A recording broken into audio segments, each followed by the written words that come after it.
All right, guys, welcome back to the Getting It Wrong podcast. We're I'm back. Morgan. And I'm Gabby. She's Gabby. We haven't done anything since 2022, I believe. So it's 2024 now. And it's a smooth 2024. Yeah. Okay. That's crazy. So we obviously have a lot of catching up to do. So Gabby, what have you been doing since for this last year and a half? Well, let's see. 2022, 2023. So I've traveled Costa Rica, Florida, Nashville. I'm pretty sure it's one other place that I am forgetting, but I've been having a great time. I've been having a great time socializing, even dating a little bit, but we're not going to get into that. Oh. But my 2023 was filled with new experiences, a lot of love, life. Just had a great time. Yes, I love to hear it. It sounds like you had a smooth, like a nice little 2023, a lot of traveling. I envy you. I was in the house, Please. girl. um I think I was just getting, I don't know, just going with like the same flow. Honestly, not much changed. I did start my lock journey here. If you are watching on YouTube, you should watch on YouTube so you can see I started my lock journey. Um, but yeah, I'm just excited to be back though, guys. I'm excited to be back. Gabby, I know you are too. Yes, me too. Look at those inches. Oh, I'm come sorry, I'm on. still looking at her locks. Mm, mm. Look at the hang time. Team time. Yes. But So we are gonna transition into what we got wrong. yeah, so we do want to talk about things we got wrong. That's something that we're going to be doing more this season because we just know like that is something that's super relatable that the more you share like what you're doing wrong in your life, the more people feel comfortable with embracing those changes that they're going through. So we just want to set the season off right, you know, by telling what we Yes. got wrong. so Set it off right. But so also, we are sharing things that we got mhm. wrong, but we're also sharing how we got it right too. We're not just trauma dumping on you guys, I promise. we are sharing what we got wrong and like a little bit of how we like overcome it too. So I will start off by saying what I got wrong, which is procrastinating really, really bad, really, really badly when it specifically came to recording the podcast. I feel like I just kept Gabby, I know. Gabby was so patient, but like I just kept putting it off, putting it off. Gabby was like super duper patient. Like whenever she would bring it up, it would just be like, real subtle, like, hey, this was nice. Like, we gotta get back on that at some point. And I'd be like, mm-hmm. I'd be like, new topic. And it's not that I had anything against doing the podcast. It was really like I really wanted us to, get back into it. But it was just me not being disciplined. That was the main, not being disciplined, not forcing myself to do the things I need to do. So that's definitely something I got wrong. But by me being here right now, that is the step towards getting you right. Yes, round of But yes. applause. Yay. Yes, I'm So very yeah. proud of you. You too for being super patient and Thank like you. continuing to like, continuing to stay motivated for the both of us. That's dope. I That's didn't what give up. good friends do. You didn't Yes, give up. You didn't give up. But yeah. I didn't Gabby, give up on what you. Gabby, so like what did you get wrong? Something that I got wrong since we've been gone was probably drinking every time that I was socializing. Um, because I did a lot of socializing in 2023. I was, like I said, dating, traveling, all these things. And every time I would go out, I'd always have a drink. But I realized that was making me gain weight. And I was not very happy with the outcome of that. Okay. So what I've done to change that, though, was I don't actually I'm not socializing as much anymore, but I can't put that on discipline. It's just been really cold. It's wintertime. That's so so I've been valid. in the house. So I've been in the house. But also, I don't keep any alcohol in the house. Like, I have a bar cart, but I usually would keep a bottle of wine or something in the bar cart. And I don't drink at home anymore unless it's like a special occasion. I did have a party recently. I had a Galentine's Day party in February, which was really, really fun. That's definitely something I got right. That's the first time I've ever thrown a party or like a social thing at my own home or apartment. That's exciting. And it was very successful. Shout out to my little sister for helping me set everything up. Aw, shout out to her, because that's not easy. Party planning is a task. It's no easy feat. You can check it out if you guys want to see how it went. You can check it out on my Instagram, shameless plug at Organically Gabby. But yeah, I did want to share that. What I did get wrong was drinking a little bit too much, which was causing me to gain weight, but I have cut back significantly on alcohol. Okay. Let's see if I keep that up for the summertime.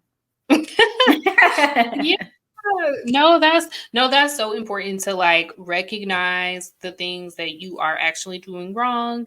Once you can recognize it, you can actually, have room to hold yourself accountable, so like good for you. Good for you. Thank you. But Gabby, go ahead and introduce our topic for today. So today, let me start it off by saying today is March 1st. It's the first day of Women's History Month. It's the first day after Black History Month. And so we thought it would be appropriate for our first episode back to be about a phenomenal, remarkable, extraordinary, table-shaking, sensational, trailblazing Black woman in history. Yes. Dr. Inez Prosser. Yes. We were introduced to Dr. Inez Prosser as being the first Black woman to receive her PhD in psychology. But after doing a little bit more research, we learned so much more about her. Yeah. So we're going to be talking a little bit about her background, her impact, and how the impact that she has relates to us. So let me start off with a little bit of her background. We know her as Dr. Prosser, but she was born as Inez Beverly in Texas on December 30th.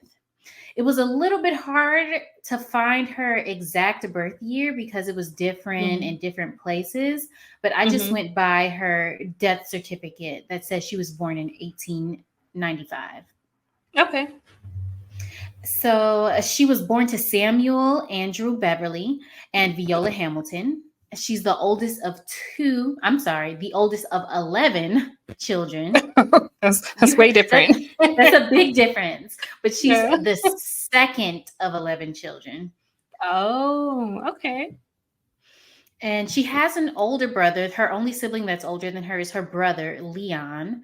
And I'm mentioning his name is because they had a similar journey when it comes to education. So we know Leon, the older brother. I'm not going to name out the other 9 siblings. Girl. Wouldn't do us no good. Who's going to remember? But, not me. So her parents were both... No shade to the other siblings. As if they were alive to hear, but it's fine. Okay. So her parents were born in Texas. Her father worked as a waiter at a local hotel, and her mother stayed at home to take care of the children. Inez and Leon, education wise, they both went to a colored school in Yoakum, Texas. But their Mm. father wanted to move them to Corpus Christi, that's the Gulf Coast, so for better educational opportunities, if not necessarily for them, Mm-hmm. but for their younger siblings that were coming up. Mm-hmm. Because Leon and Inez, they only stayed in Corpus Christi for about a year because there was no colored high school in Corpus Christi, which is crazy. Mm. Just imagine how difficult it was for Yeah. Black people to obtain an education. They literally couldn't obtain an Mm-hmm. education in certain places, so they had to live in specific places to even receive Yeah. it. That's crazy. That's crazy to think Moving about. around. And it's just to go to like high school? Like moving, I mean, I can't even imagine. Just to go to high school, you have to move to a different, which obviously it was different times. But yeah, having to move to a completely different city or county. I don't know Texas that well, but you know what I mean, like a different city just to Yes. go to school. That's crazy. I know a lot of Texas people are probably familiar with Corpus Christi, but Mhm. Yoakum, that's not a place I've heard of before. New to And I me. used to live in Texas, so. But so Inez and Leon eventually, I think after a year, they had to move Mhm. back to Yoakum in order to go to high school because colored. Mm. So they finished high school in about the year was 1910, I believe. Mhm. And Inez graduated valedictorian. Okay. Give it up for So her. I just wanted to make it very clear that she was always that girl, like from Well, the very beginning. as we can see. But even though she graduated valedictorian, she almost didn't Mhm. make it to college. Her parents were dead set Mm. on sending her older brother to college. Not only Mm. because he was the oldest, but he was also a Mhm. male. And that was more Mm. acceptable to send a oldest male to college than a Yeah. daughter. And she had to Yep. beg and plead in order to convince her parents to send her to college because she was more passionate about it in the first place. Yeah. She graduated valedictorian. Wow. In You're college? I haven't gotten there yet. I'm talking about high school. Oh, She graduated high okay. school But yeah, valedictorian. okay. Okay. That's dope. No, I just can't even imagine. Like for the times, that makes sense though. For the times, it makes sense that they were like, if they only had the money, like the funds to send one person to school during those times, obviously they were going to send the first son. So the fact that she was pressing for it to be her, that's already commendable, you know? Right. And I mean, it seems like they made the right choice. I don't know. Right. We're talking about her now. Exactly. We are still She talking did about her right. to this day. To this day. Exactly. To this So day. that I'm glad you caught the reference. Right. So Inez was able to go to college. She went to Hmm. Prairie View Normal College, which is now known as Prairie View University and HBCU in Texas. When Okay. she went there, she got her teacher training, so she was able to become a Hmm. teacher. But when she graduated from Hmm. Prairie View, you won't believe this, or maybe you will. She Hmm. graduated valedictorian again. Girl, Not what? once, Oh, not she was once, on it. but twice. Twice. Okay, she Valedictorian. was she was on it. She was on top of it. Yeah, she was like, my parents are not gonna regret this. She had a point to prove. She did. Okay. She proved it. That She is not how you're supposed to say. I'm keeping this in there. That's not a word. I'm aware that is not a word. She proved it though. She proved it. No, but for But real. she did. So after she graduated from Prairie View Normal College, she went Hmm. back to Yoakum and she taught at a segregated school. But she didn't stop Hmm. there. She ended up becoming a principal at another school. Then she ended up Okay. transferring to a more permanent role at another school called Anderson High School. And I believe this is where Hmm. she really started to have an impact. She was really killing it. During that Hmm. time, she was teaching English. She was coaching spelling Mm-hmm. bees, but it wasn't just a normal spelling bee. It was a spelling bee for an interscholastic league. And this was a league that funded events for Black high school students in athletic and Wow. academic contests throughout the entire state. Come And so it on. wasn't just like a school spelling bee. They were like, no, we're bringing funds back to the community. I love Yes. it. I love it. Yes. Already inspiring. And she's just, No, yeah. and I don't want to say she's just a teacher, because teachers are Mm-hmm. some of the most inspiring people that I know. Mm-hmm. I used to be a teacher. So they're the backbones of our society. They teach our children. They spend children Seriously. spend more time with their children. Teachers spend more time with children than the parents do a lot of the time. Mm-hmm. So We just night shift. exactly. Nights and weekends. We're deadbeat dads. No, Pretty I might- much. I don't know. It was funny, but yeah, teachers are Yeah. the backbones of our society, and she was really making an impact. But not Yeah. only during this time, not only was she making an impact, she also got married during this time to Alan Prosser. So she's not Inez Beverly anymore. She's Inez Beverly Mhm. Prosser. The evolution, And the origin story. Yeah, we yes. know. So shout out to Alan Prosser, because I believe that his support for her was what was able to propel her career, and she was able to do the things that she needed to do. Okay. And so while she was with her husband, this is when she started working on her bachelor's degree at Samuel Huston College. She received her degree in 1926. She minored in English and psychology. And of course, she graduated with distinction. Not valedictorian this time, but she graduated with distinction. Mm-hmm. She received many awards during this time, which helped her to go on and receive a master's in educational psychology from the University of Colorado. We're getting But she there. We're didn't. getting there. I know. But the crazy thing is that she didn't stop there.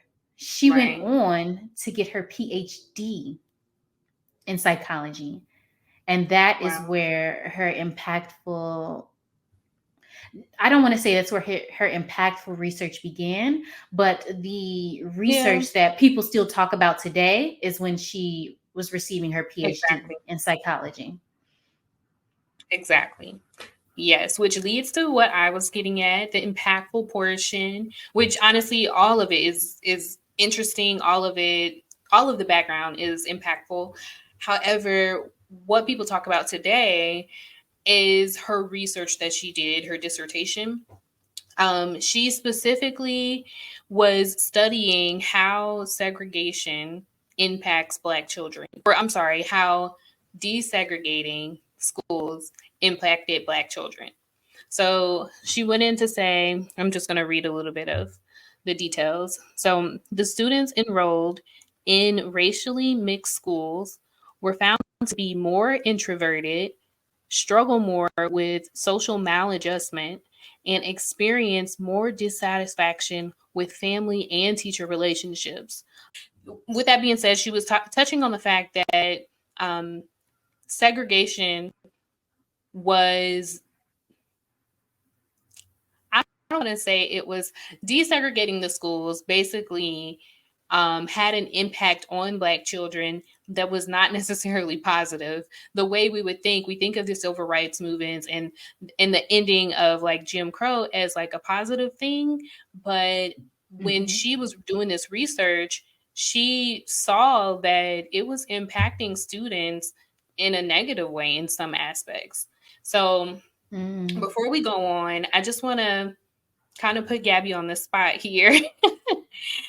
I think that I think you may have some experience with this because you experienced going from a PWI, which is a predominantly white institution, to an HBCU. And I think you probably have some experience. Can you talk a little bit about how you felt impacted with that change? Yes, I definitely can. It's okay that you put me on the spot. I am ready. So Mm-hmm. When I was at the predominantly white institution, I don't want to say that I wasn't doing good. I was definitely getting by. I was doing what needed to be done, but I Mm-hmm. didn't necessarily feel that communal aspect and support from my peers and academic Yeah. advisors and professors. Um, a part of that probably had to do with it being such a large institution. I believe that a lot of the Yeah. professors probably didn't have time to give you that type of Mm-hmm. support that I was looking for unless you scrambled for office hours. Also, um, I think the community part was lacking a bit too. I did try to, do the Black Student Union thing. That was cool. It was okay. I met some people, Yeah. but I definitely felt like there was something lacking Yeah. in the experience. And there wasn't a lot of understanding when it came to certain things, which Mm-hmm. is which is fine. You're not going to be 100% comfortable all the time. I just Yeah. didn't I'm just not sure it was the best environment for me because Mm-hmm. I ended up transferring to an HBCU. Mm-hmm. And when I say I began to thrive, Come on. it was a stark difference.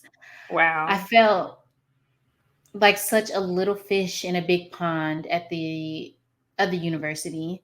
And I felt Mm-hmm. like I was a little fish in a big pond of with nothing to grab onto, like nowhere to go, nowhere to find support. uh, Yeah. but but when I transferred to the HBCU, it was a huge difference. I felt like there was plenty of community, of course, like there Mm-hmm. was cultural understanding, there was support from professors and administrators, and also that had to do with it being a smaller institution as well. That was helpful. Yeah. Yeah. But the community impact was great for my mental Mm-hmm. health, I should say. Yeah. My mental health was in a much better space. Absolutely. And I think that's really what she touched on. And I think it's really important that we bring up the fact that you have that personal experience because her research was done with a really small sample size. I think it was like 32 kids. So I feel like it would be easy for someone to kind of pick that apart.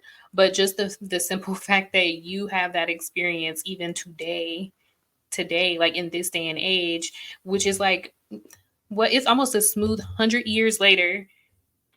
Is that not crazy? Yeah. Is it 100? Yeah, like Yeah, that's definitely a century a plus. century later. You still have that experience. It it goes to show how she was definitely on the right track. She was definitely making an impact by even proving, that by even doing that research and proving that this was something to pay attention to. She was already way ahead of her time. Um, She really was. I feel like I've even had similar experiences with the schools that I put my daughter in. mm-hmm, So she's been in educational institutions, private schools, public schools. She went to a private, predominantly Black school where she was thriving. She was mm-hmm, confident.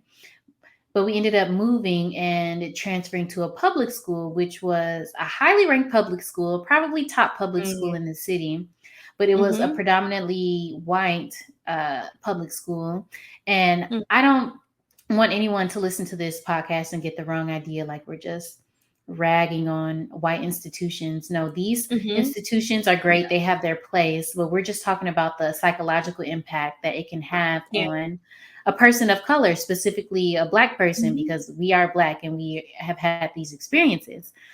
Um, mm-hmm, but yes, when she transferred to the public school, which was predominantly, it was predominantly white. It was a little diverse, but predominantly white. I could tell that her confidence and her wow. joy and her glee, like it just wasn't the same anymore. She seemed a little bit more self-conscious and she Mhm. didn't have that many friends. And I tried to give it some time Mhm. because she did transfer to a new school. So things take time. But Right. Right. I could just tell that it was not the best place for her. Yeah. So I ended up making the decision to send her to a different school. Wow. Yep. But And we how, also, I'm sorry. oh, I was going to ask, did you see a difference once you sent her to a different school? We did. So we sent her to a different school and she has more friends. So my daughter is very social. So the fact that when she was at the other school, she didn't really have that many friends, that's what made it a red flag for me. But now that she's transferred to another school, she's a social butterfly. So that lets me know that this school is better for her mental health for sure. You made the Um, right decision. it makes me feel like I made the right decision. Hmm. It makes me feel like I made the right Absolutely. decision. Yeah. Absolutely. And that's see, and it's like it's so important. I think you having your experience definitely helped you to be able to make the right call as a parent. I just think I commend you for that because it's very hard to do. It's really hard to make a decision like that. You don't know if you're doing the right thing or not until you switch. Like to change a school is that's a lot. So I'm so glad that you see a difference, and I'm so glad that you listened to your first mind. Thank And you. It was a yeah, hard decision to make because I yeah, also had the opportunity to send her to another school, but mm, I decided to send her to a different one, the one that she's at now, hmm, because I felt like I talked to some other moms who went to the hmm, school, who have children at the school that she's at now. And it was a mother who was African American as well. And it was another hmm, mom who was Caucasian. And just hearing them speak and how involved they were and how hmm,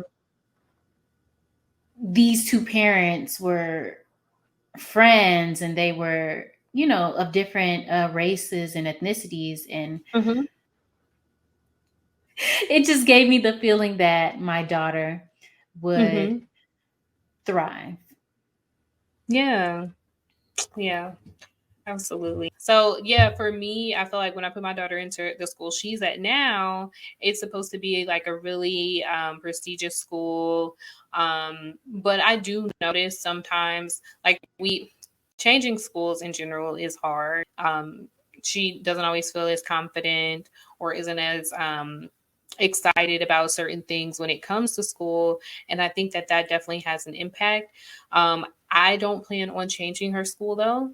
Um, I do want her to be at that school. It's more diverse than the school she was at previously.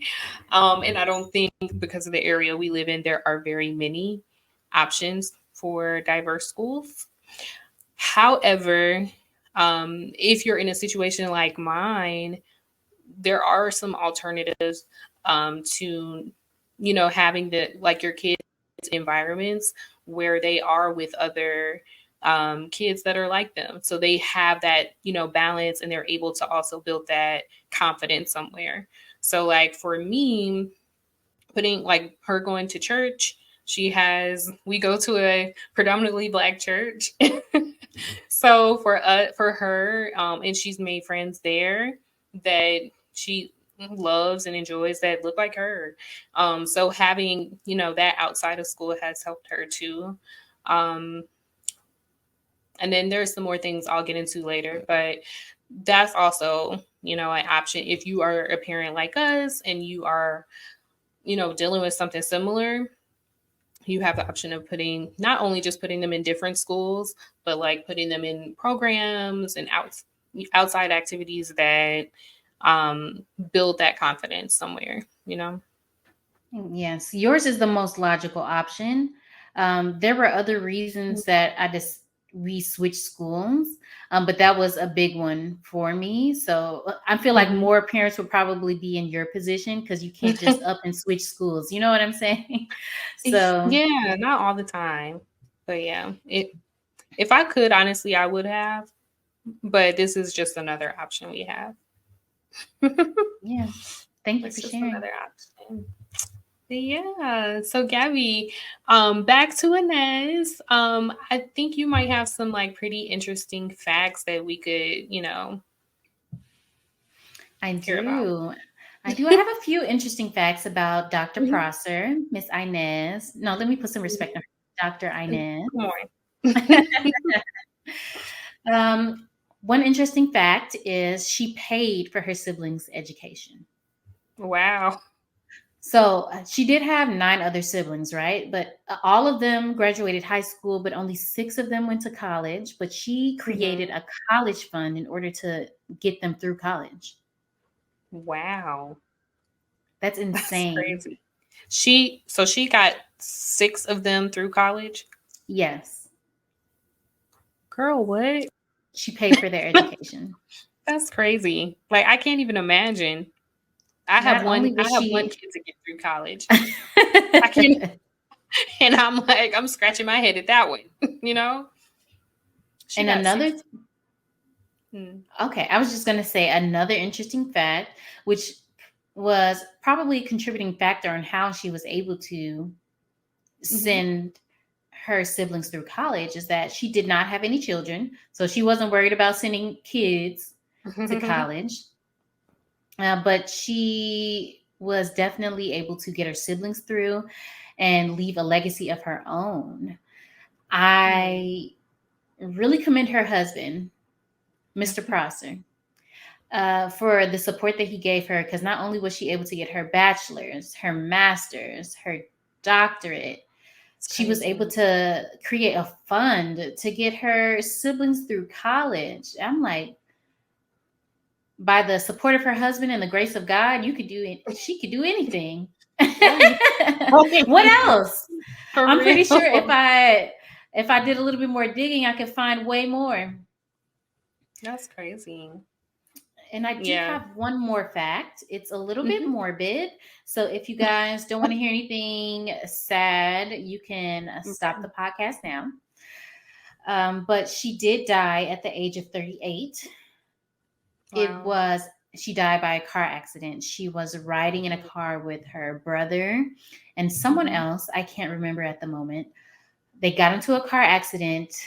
Mhm. Dr. Inez was ejected from the vehicle. The Mm. other two people survived, her brother and the other person, but unfortunately, her injuries were fatal and she Wow. ended up passing away at the hospital.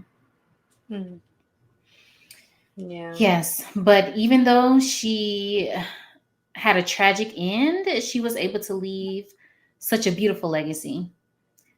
Not only was Absolutely. she able to educate herself, she was able to educate her siblings. And not only was she able to educate her siblings, she was able to educate the world.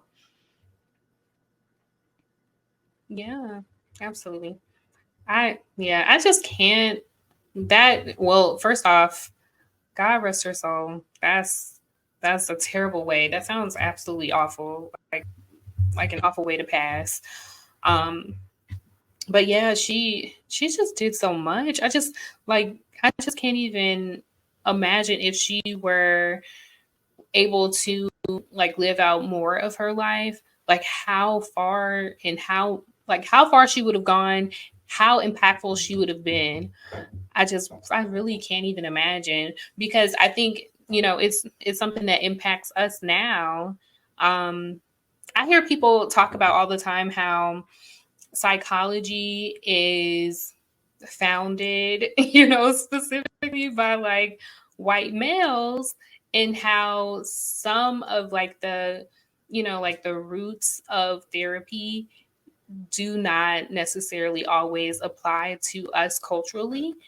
So the fact that she was, trying to put those roots in there for us, I just think that's so Yes. awesome. And we really need to make sure that, we keep that in mind when we're going through things like therapy. That we have these people that really were trying to put an effort towards, making sure that we were seen as well. Because that's a common thread in the healthcare field in general. Yeah. But So what we're saying is in healthcare, what healthcare gets wrong is mm-hmm. focusing too much on the white male aspects and studying only white males. when they need to be a little bit more inclusive. So we need people like Dr. Inez, who is putting in the work, putting in the research in order Mm-hmm. for healthcare, mental health care, to be more inclusive. Mm-hmm. She was getting it right. She was getting it right. Yeah. And another thing I want to say about Dr. Prosser, Dr. Inez Prosser, is even though she didn't have children, she was still able to leave a legacy. I know I kind of mentioned that before, but I wanted to bring it back up because I feel like in our current society, there are a lot of women that are choosing not to have children. Wow, that's true. Mm-hmm. And people always ask these women, that's one of the questions that people ask women who choose not to have children is, don't you want to leave a legacy? Yeah. But I feel like Dr. Inez Prosser showed that there's more than one way to do one thing. She didn't have to have children to leave a legacy. She was Right. able to create a legacy all on her own. And I think that's beautiful. And I wanted to point that It out. absolutely is. No, that's an awesome point because she proved them. She proved them there's not just one way. And I'm pretty sure that's something that she dealt with at that time because back Mm. then they were having Oh, babies. oh, Lots absolutely. of them. 11. 12, 11. Exactly. Literally, they were having lots of kids. Yes. Yeah, so I'm sure she dealt with that. I just can't emphasize enough how much ahead of her time she was. Like we just think she was just such a trailblazer. Yes, very Choosing inspiring. not to have kids, choosing to be, to go to college, all of that is In so the early inspirational. 1900s, that sounds Girl. normal now, but back then they probably thought she was possessed by a For by an real. intellectual demon. I don't know. Imagine if they had, never mind. I was, I was about to be like, imagine if they had men with podcast mics back then. Oh my gosh. Meanwhile, us with They our probably podcast did in some form. It wasn't podcast mics, it was something else. something. But yeah, I just wanted to highlight, we wanted to highlight Dr. Inez Prosser for getting it right where healthcare was getting it wrong.